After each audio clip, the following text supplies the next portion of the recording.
आज का जो हमारा लेक्चर है उसमें हम पढ़ेंगे पतली पारदर्शी जो कांच की स्लिट की मोटाई ज्ञात करना। जो इंटरफेरेंस लास्ट टाइम हमने पढ़ा था उसके द्वारा जो फ्रेनेल का जो डी प्रिज्म था उसे भी कर सकते हैं।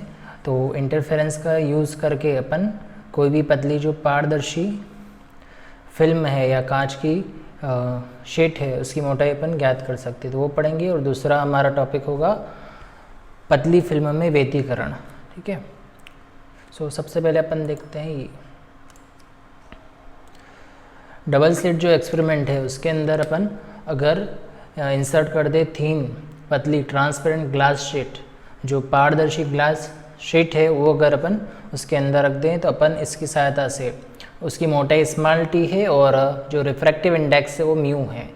तो अपन इस तरह से यहाँ पे पहले देखा था S1 S2 जो हैं वो दो सोर्स हैं। अब किसी एक के मार्ग में कोई पारदर्शी जो स्लिट है वो रखी गई है जिसकी मोटाई टी और इसका अपवर्तनांक जो है म्यू है।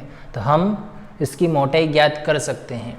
तो चित्रानुसार आप देखिए दोनों के मध्य की जो दूरी है वो स्मॉल डी है, स्रोत और पर्दे जो स्क्रीन है उसके मध्य की दूरी स्मॉल डी है और केंद्रीय बिंदु से ये जो P है उसकी दूरी x है। अब अगर ये रख देते हैं तो इससे क्या होता है, व्हाट विल बी हैपन। अगर इसके मार्ग में कोई पारदर्शी स्लिट रख देंगे तो इससे क्या होगा कि हमारा जो व्यतिकरण प्रारूप प्राप्त हो रहा है वो बदल जाएगा या वैसा ही रहेगा, जो फ्रिंज पैटर्न है वो सेम रहेगा या बिल्कुल चेंज हो जाएगा। तो इसका जवाब है कि ये बदल जाएगा, फ्रिंज पैटर्न विल शिफ्ट। क्यों होगा, क्योंकि यहाँ पे जो तरंग यहाँ पे जा रही है SP की जो दिशा है वहाँ पे, तो वो ज़्यादा पथ जो है वो ट्रैवल करेगी इसमें, बिकॉज S1P रे विल ट्रैवल मोर पाथ। तो इफेक्टिव जो पाथ डिफरेंस है, पाथ डिफरेंस जो आया जाएगा इसमें और उसके कारण जो फ्रिंज पैटर्न है वो चेंज हो जाएगा। वो चेंज होने से यहाँ पे अपन को जो व्यतिकरण जो फ्रिंज है वो बदल जाएगा, जो पूरा पैटर्न है। और इसके फॉर्मूलाज है वो अपन डिराइव करेंगे आगे, XN/D upon capital D equal to N lambda. ये सारा अपन को डिराइव करना है, प्रूफ करना है अपन को। उसके लिए जैसे कि हम जानते हैं कि पाथ डिफरेंस बिटवीन जो बीम है जो P पर पहुंच रही है फ्रॉम S1 टू S2, वो यहाँ पे हो जाएगा S2P minus S1P minus mu minus 1T। और इससे पहले अपन ने देखा था कि जो पथांतर आया था वो XN अपॉन D और स्मॉल d आया था। तो पाथ डिफरेंस विल चेंज हो जाएगा। तो यहाँ पथांतर अपन को ये प्राप्त हो जाएगा। और P जो है अगर ये सारे फॉर्मूले एक बार अपन डिराइव करेंगे, इस तरह से ये पूरा आएगा इसमें। और किस तरह से ये होगा हम देखते हैं इसको। तो बोर्ड पे आप देखिए ज़रा, यहाँ पे S1 S2 जो है दो सोर्स हैं इसके और इसके मार्ग में ये कोई पतली फिल्म या पारदर्शी जो मोटाई की एक ग्लास प्लेट रखी हुई है जिसका अपवर्तनांक म्यू और जो उसकी मोटाई जो स्मॉल टी है। अब S1 S2 से यहाँ भी मान लीजिए बिंदु P है वो से यहाँ पे x डिस्टेंस पर है। अब क्योंकि यहाँ पे जा रही है तो इसकी जो लंबाई है पथांतर आ जाएगा इसके अंदर। तो वायु में इसकी जो प्रभावी लंबाई होगी वो हो जाएगी S1 माइनस T, जो है S1P ये रहा इसमें। और इसमें से T मोटाई अपन माइनस कर देंगे और इसके अंदर भी एक रे जा रही है, जो तरंग है उसके अंदर भी जा रही है, तो म्यू और T का गुणा हो जाएगा, फिर यहाँ पे ऐड होगा इसमें। ठीक है, उसके बाद S1P प्लस, अब इसको माइनस अंदर ले लेंगे तो म्यू माइनस 1 बचेगा इसमें, S1P। उसके बाद बस यहाँ पे ये जो म्यू है कॉमन आ जाएगा। तो अपन वो वायु में इसकी जो प्रभावी लंबाई है रे की, जो S1P पर जो पहुँच रही है वो प्रभावी लंबाई अपन को ये प्राप्त हो जाएगी, S1P plus mu minus T। अब पथांतर कितना होगा, दोनों जो रे जा रही है उसके पथ में अंतर कितना हो जाएगा। तो पथांतर S2, ये इसको ज़्यादा मार्ग तय करना पड़ रहा है तो S2P माइनस S1P करना पड़ेगा। तो S2P माइनस S1P इधर आ जाएगा अपने पास। अब हम इसके अंदर वैल्यू पुट कर देते हैं। तो ये वायु में प्रभावी लंबाई जो है वो S1P की है। अब यहाँ पे इसकी वैल्यू को अपन ने पुट कर दिया इसमें, तो अपने पास ये वाला टर्म आ जाएगा उसमें। अब इसको अपन सॉल्व करेंगे S1P, तो हमारे पास ये वाली चीज़ पूरी आ जाएगी इसमें।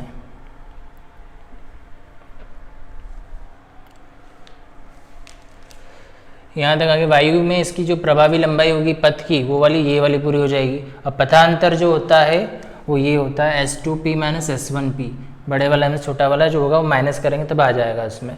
तो S2P तो पूरा ये है, और यहाँ वाला जो पथ पूरा जो तय करा है इसने, वो वाला पथ ये होगा जो हमने निकाल रखा है, तो वो वाला इसके अंदर यहाँ पे पुट कर देंगे इसमें। हमको ये वाला पथांतर निकालना है। अब इसको पूरा अगर हल करें तो S2P minus S1P plus mu minus 1 small T हो जाएगा। यहाँ से अंदर माइनस गुणा करेंगे तो अपने पास ये स्टेप आ जाएगी। तो हमारे पास यहाँ पे इजीली निकल गया S2P minus S1P is equal to mu minus 1 और टी। म्यू यहाँ पे अपवर्तनांक है, म्यू जो है यहाँ पे अपवर्तनांक को दर्शाता है। तो यहाँ से अपन को पथांतर जो है, पाथ डिफरेंस है, वो अपन को प्राप्त हो गया। अब पथांतर अपने पास ये आ गया S2P माइनस S1P, और इससे पहले वाला जो अपन इक्वेशन सॉल्व करा था, फ्रिंज विड्थ वगैरह निकाला था, तो उसमें पथांतर का जो सूत्र आया था वो XD अपन कैपिटल D आया था। ये वाला इसके अंदर पुट कर देंगे तो यहाँ पे जो T है, इसकी जो मोटाई है वो अपन को प्राप्त हो जाएगी इस प्रकार। तो इस तरह से अपन फ्रिंज की जो मोटाई है वो निकाल सकते हैं इससे। अब स्लाइड में देखिए, यही पथांतर XD अपॉन ये वाला आ जाएगा, और म्यू माइनस 1 रख देंगे तो ये आ जाएगा। अगर सेंट्रल फ्रिंज की बात करेंगे तो x0 बराबर ये वाला फॉर्मूला आ जाएगा इसके अंदर।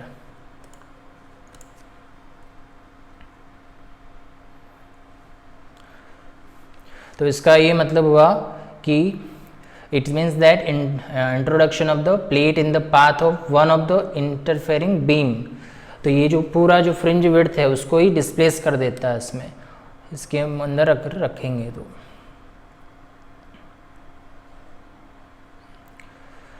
This distance toward the beam in the path of which the plate is in, जहाँ पे वो रखा हुआ है वहाँ पे होगा। इसके द्वारा अगर अपन knowing the distance through which the central fringe is shifted D, capital D, small d और म्यू अगर अपन को बताया तो अपन थिकनेस निकाल सकते हैं, ये T वाला जो फॉर्मूला है उसके थ्रू। तो अगर वाइट लाइट यूज़ करते हैं, we have to use white light to determine the thickness of the material. White light अपन यूज़ कर सकते हैं, और मोनोक्रोमेटिक लाइट अगर यूज़ करते हैं तो सेंट्रल फ्रिंज जो है will similar to other bright fringes for which light for white light central fringe is white. तो इस प्रकार ये इजीली अपन इसको निकाल सकते हैं। पथांतर का उपयोग करके आप इजीली इसको फाइंड आउट कर सकते हैं। नेक्स्ट टॉपिक है हमारा interference in the thin film interference, पतली फिल्म में व्यतिकरण।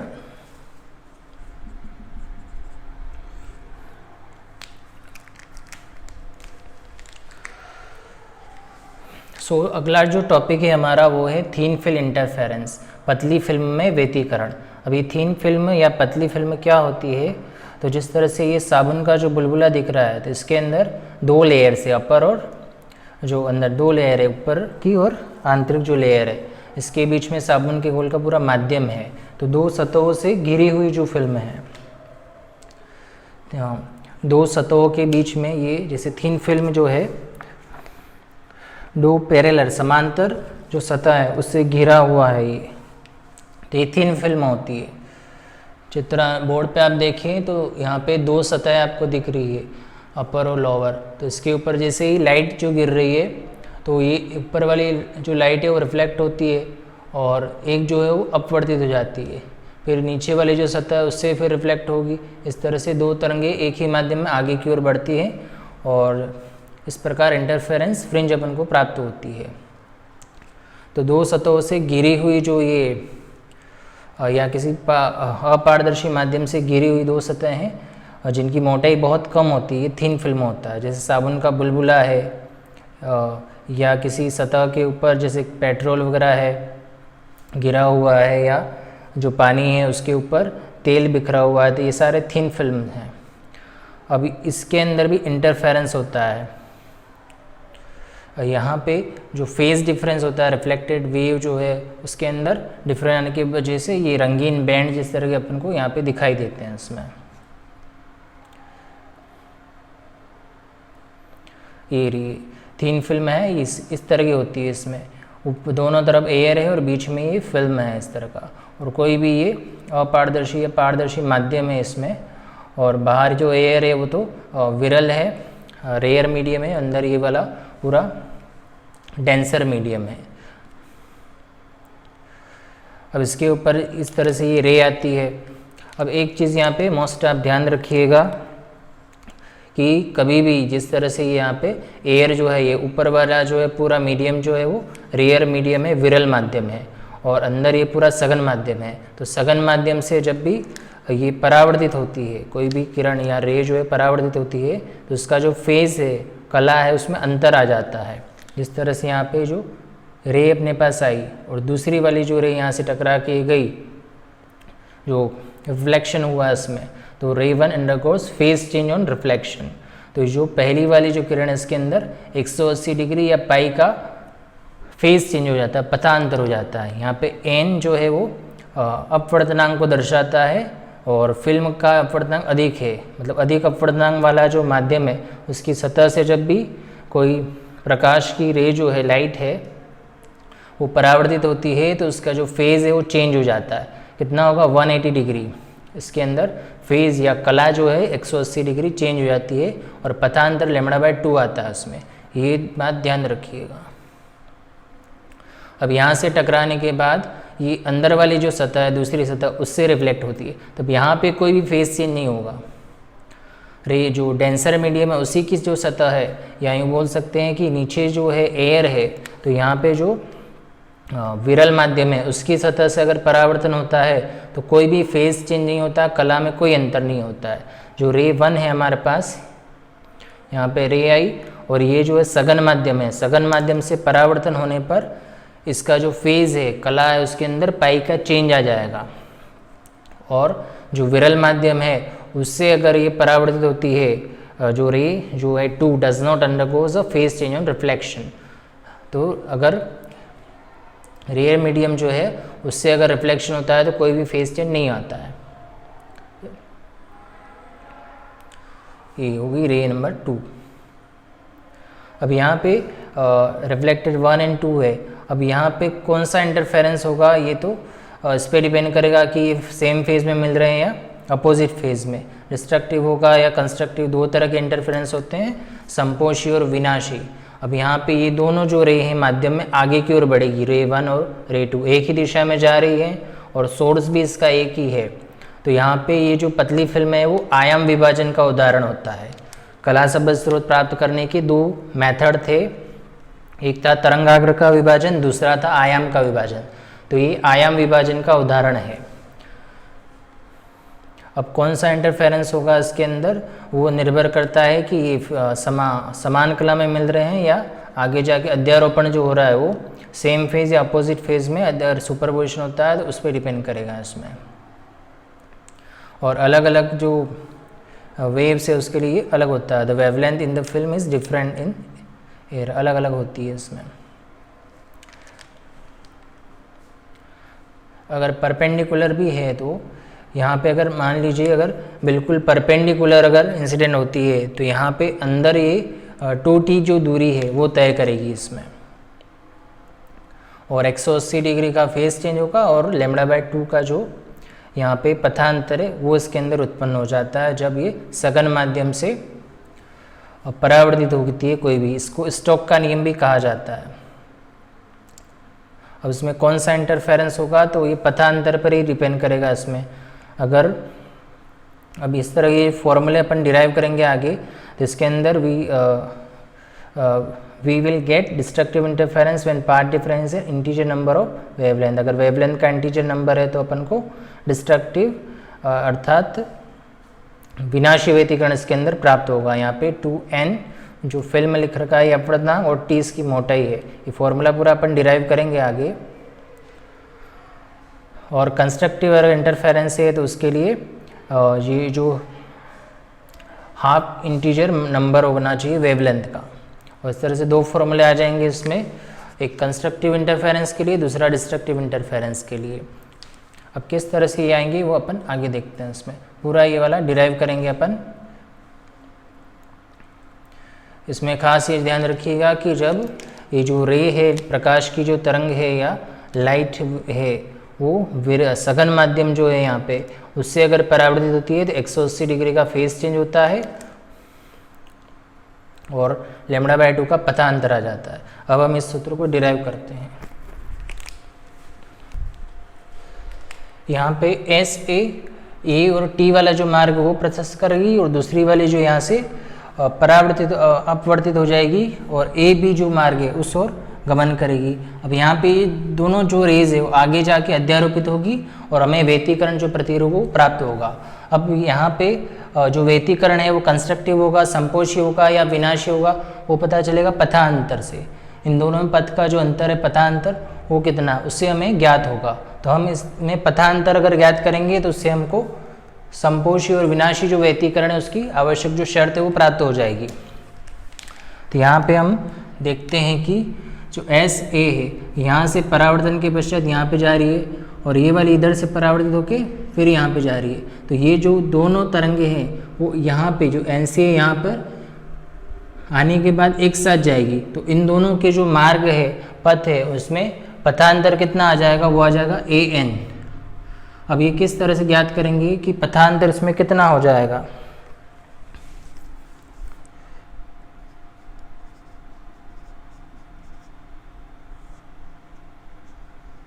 जो पाथ डिफरेंस है इसके अंदर वो कितना होगा, तो बड़ा पहले तो ये मार्ग है इसमें, इसको यहाँ पे मिलेगी तो ए बी सी, ये पूरा मार्ग प्रोसेस करने के बाद फिर यहाँ से जा रही है। तो यहाँ पे ये वाला पथांतर अपन x मान लेते हैं। तो x इजिकल टू हो जाएगा यहाँ पे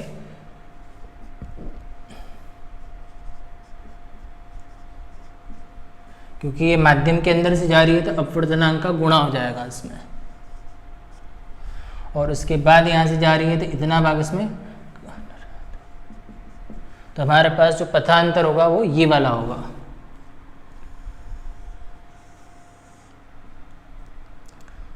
अब हमें ये वाला जो पथांतर है वो ज्ञात करना है।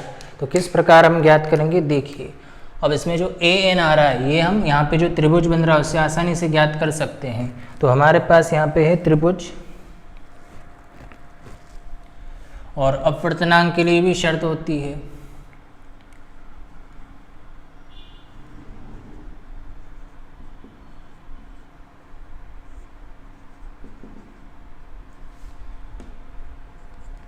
तो यहाँ पे साइन आई और साइन आर आराम से निकाल लेंगे और इससे एन भी निकल जाएगा। तो यहाँ पे साइन आई और साइन आर ये जो दो त्रिभुज बन रहे हैं उससे निकल सकता है। अब यहाँ पे अगर साइन आई निकालेंगे तो साइन आई जो इधर से आएगा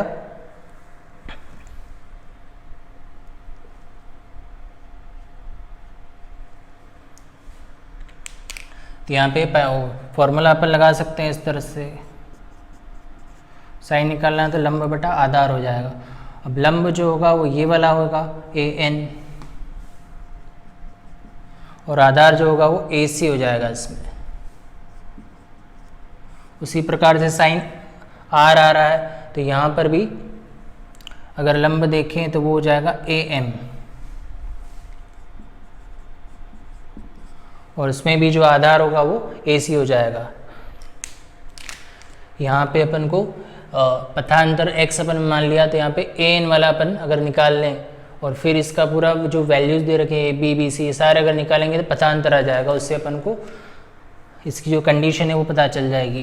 तो ये निकालने के लिए म्यू बराबर हम जानते हैं sine i point sine r होता है। साइन आई यहाँ पे जो त्रिभुज बन रहा है, यहाँ पे ये दो त्रिभुज बन रहे हैं उससे अपन निकाल सकते हैं। तो ए एन सी वाला त्रिभुज और दूसरा ए एम सी वाला त्रिभुज।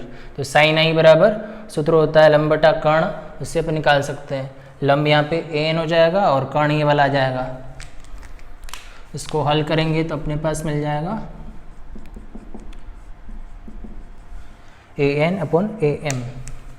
अब हमको म्यू बराबर sine i upon sine r जो है यहाँ से अगर ये म्यू अपन निकाल ले या एन यहाँ से निकल जाएगा तो म्यू बराबर होता है sine i upon sine r. तो साइन आई और साइन आर यहाँ पे जो पूरा ये दो त्रिभुज बन रहे हैं उससे अपन ज्ञात कर सकते हैं।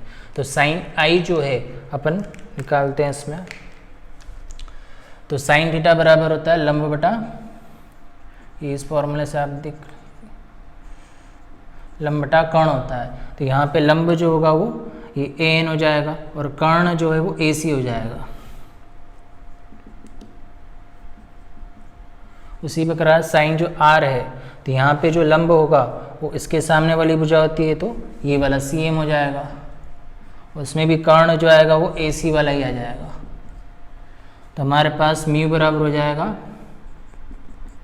ए एन अपॉन सी एम और ये वाला ए सी पर, ये भी ए सी पर, तो ये कैंसिल आउट हो जाएगा। तो म्यू बराबर अपने पास आ जाएगा A N upon C M, A N upon C M. और अपन को यहाँ पे अगर ए एन यहाँ से निकाल लें तो A N is equal to हो जाएगा यहाँ पे म्यू सी एम। अब ये वाला इसके अंदर रख देते हैं, इसको इक्वेशन 1 मान लेते हैं, इसको इक्वेशन नंबर 2। तो बाय इक्वेशन 1 एंड इक्वेशन 2 ये वाला इसके अंदर रखते हैं तो x इज इक्वल टू, या जो पथांतर है इसको डेल भी लिख सकते हैं। तो ये ए बी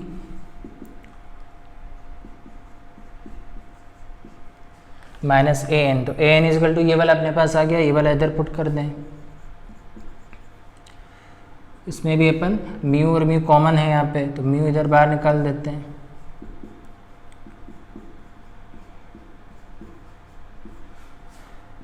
तो इस प्रकार ये इक्वेशन नंबर 3 अपन को प्राप्त हो जाएगी।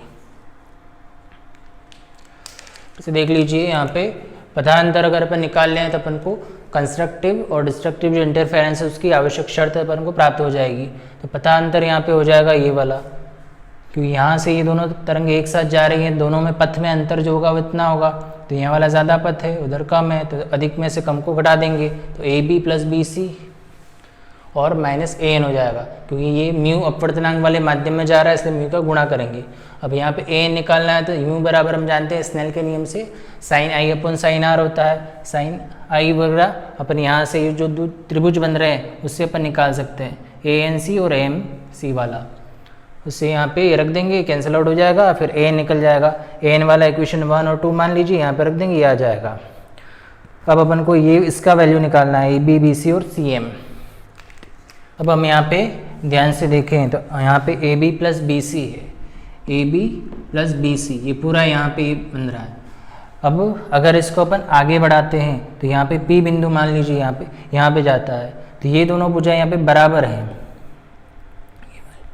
ये वाली और ये दोनों भुजाएं जो हैं यहाँ पे बराबर हैं।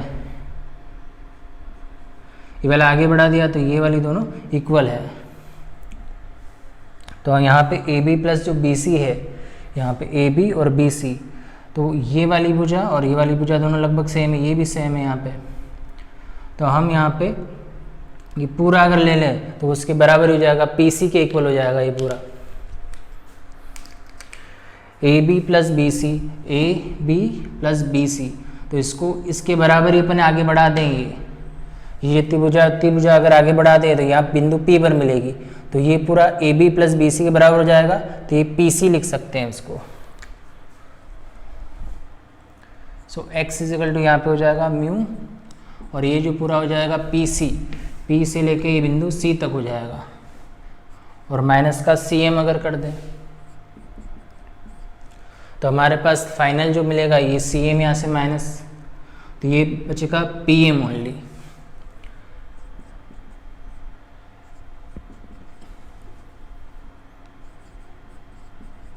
तो अपने पास पथांतर ये वाला बच जाएगा, और इक्वेशन नंबर 4 आ गई। तो हम यहाँ पे जो पी एम जो दे रखा है इसका मान अगर अपन फाइंड आउट कर ले तो अपने पास पथांतर आ जाएगा इसके अंदर।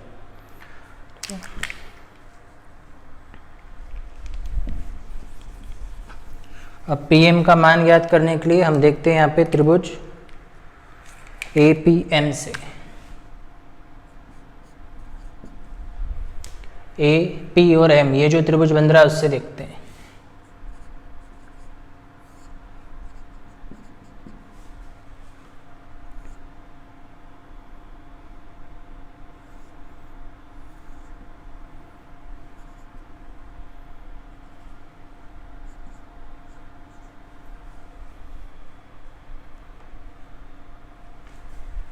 ये पूरा इधर जो बन रहा है यहाँ पे।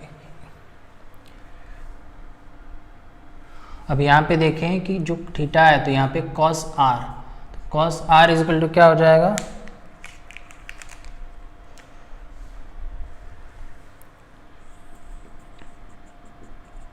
आधार बटा कर्ण होता है, cos बराबर होता है आधार बटा कर्ण। तो आधार यहाँ पे ये इसके सामने वाली भुजा तो लंब होती है, तो आधार होगा यहाँ AP, और जो कर्ण होगा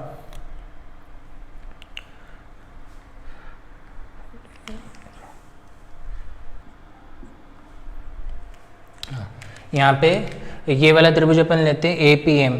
अब यहाँ पे R आ रहा है तो cos R बराबर यहाँ पे जो होगा वो होगा आधार बटा कर्ण। तो आधार अपने पास जो है वो PM है, इधर ये PM आधार, क्योंकि इसके सामने वाली जो भुजा लंब होती है ये वाला कर्ण हो जाएगा, तो आधार बटा होता है कर्ण। तो आधार जो है अपने पास यहाँ पे PM है, और जो कर्ण होगा वो AP हो जाएगा यहाँ पे। तो अपन को जो मान चाहिए था PM का, ये वाला इधर ट्रांसफर कर देते हैं। सो PM इज इक्वल टू आ जाएगा AP cos R। अब AP कौन सा है यहाँ पे, A और P, तो इतनी दूरी T है और इसकी डबल दूरी है, तो T और T मिलके 2T हो जाएगा यहाँ पे। तो PM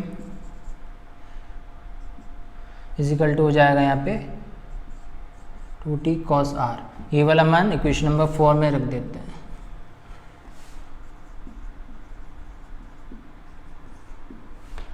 सो हमारे पास x इज इक्वल टू हो जाएगा 2 μt cos R।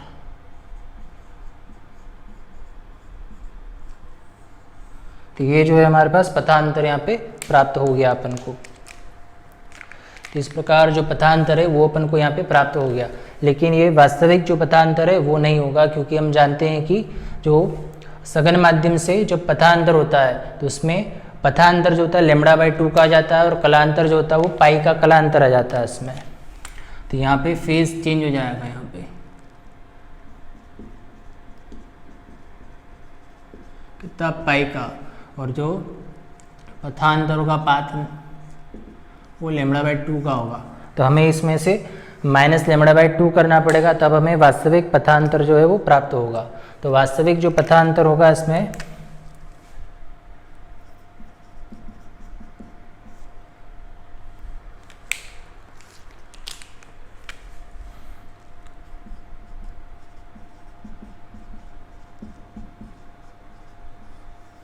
तो हमारे पास ये आएगा x is equal to 2 μt cos R minus λ/2। तो जो वास्तविक पथांतर जो होगा वो ये वाला हमें प्राप्त होगा।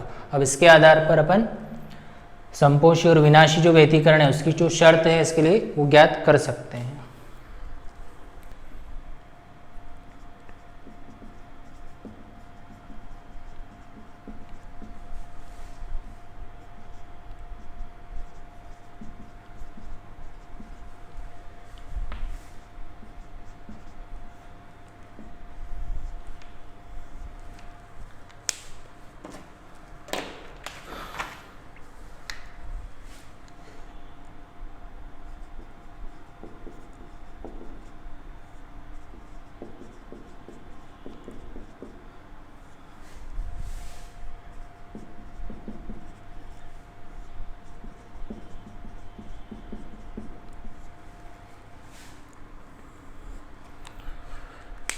जैसा कि हमने देखा कि इंटरफेरेंस इन फिल्म रिफ्लेक्टेड जो लाइट है, परावर्तित जो यहाँ से परावर्तन हो रहा है, तो परावर्तित जो लाइट है उसके थ्रू हमने करके देखा था, और पथांतर हमारे पास आया 2 μt cos R माइनस λ/2, क्योंकि यहाँ पे ये जो सघन माध्यम है इससे परावर्तन होता है तो इसके अंदर λ/2 का पथ का अंतर आ जाता है, और फेज जो होता है वो पाई से चेंज हो जाता है।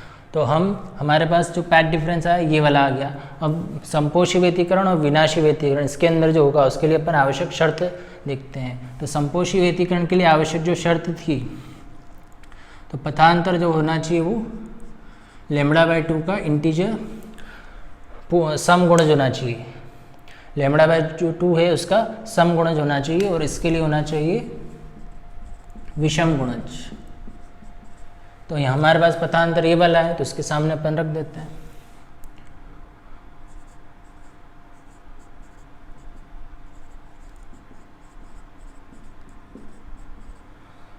अब यहाँ पे ये लेमड़ा एन से एन कैंसिल हो जाएगा इसमें, या इसको इधर ट्रांसफ़र कर दें, जो पथांतर होगा 2 मीटी cos r is equal to ये हो जाएगा 2n lambda by 2 minus lambda by 2।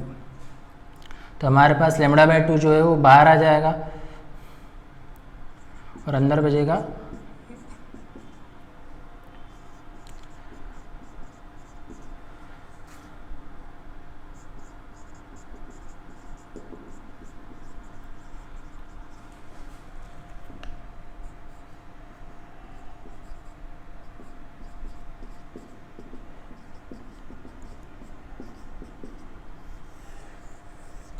तो पतली फिल्म में संपोषी जो व्यतिकरण होगा, कंस्ट्रक्टिव इंटरफेरेंस होगा, जो पाथ डिफरेंस है वो ऑड मल्टीपल होना चाहिए लेमड़ा बाय 2 का, लेमड़ा बाय 2 का विषम गुणज होना चाहिए, इससे पता चलेगा। उसी प्रकार विनाशी व्यतिकरण के लिए करते हैं।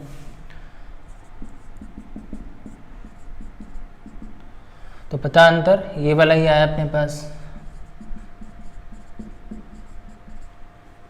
ये वाला इधर ट्रांसफर कर दें तो 2 मीटी cos r is equal to हो जाएगा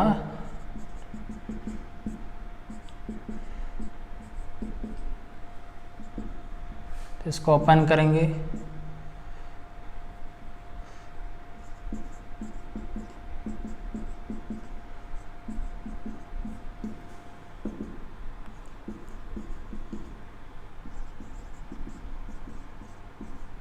तो जैसे इसकी अपोजिट शर्त में प्राप्त होगी, तो इसमें पाथ डिफरेंस जो आएगा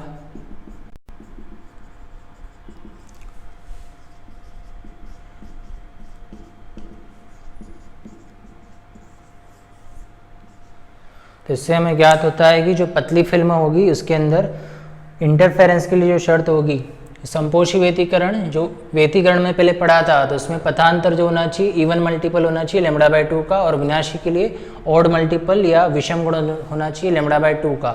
जब पतली फिल्म में व्यतिकरण होगा तो उसके लिए इसकी अपोजिट शर्त आ जाएगी। ये जो पथांतर निकाला था वही है, और लेमड़ा बाय 2 का इसमें विषम गुणज होगा तो संपोषी व्यतिकरण होगा, और विनाशी व्यतिकरण के लिए लेमड़ा बाय 2 का इवन मल्टीपल होना चाहिए, मतलब समगुणज होना चाहिए, तब पतली फिल्म के अंदर विनाशी व्यतिकरण होता है। तो दोनों अपोजिट शर्त इसमें इस प्रकार प्राप्त होगी।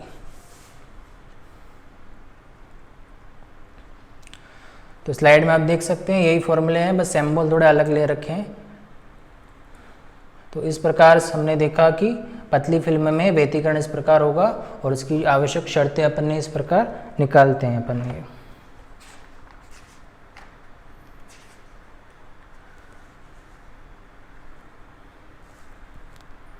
और यदि अगर ये जो मोटाई है स्मॉल टी अगर ये बहुत कम है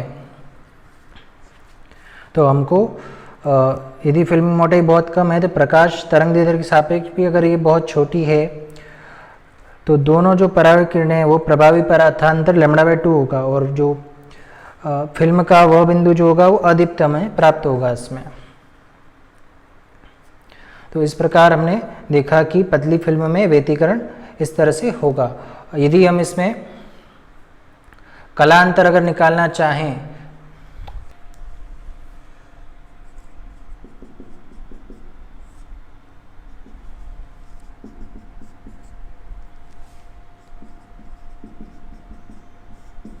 देखिए कलांतर बराबर होता है 2 पाई अपॉन लेमड़ा इंटू पथांतर।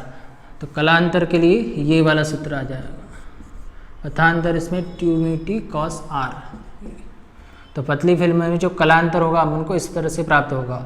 तो जो कलांतर है वो निर्भर करेगा इसमें अपवर्तनांक पे, ये जो पतली फिल्म है इसकी मोटाई पे, तरंग दैर्ध्य पे, और जो स्मॉल आर जो है ये आपतन कोण है, ये परावर्तन कोण है, इस पर निर्भर करेगा इस तरह से।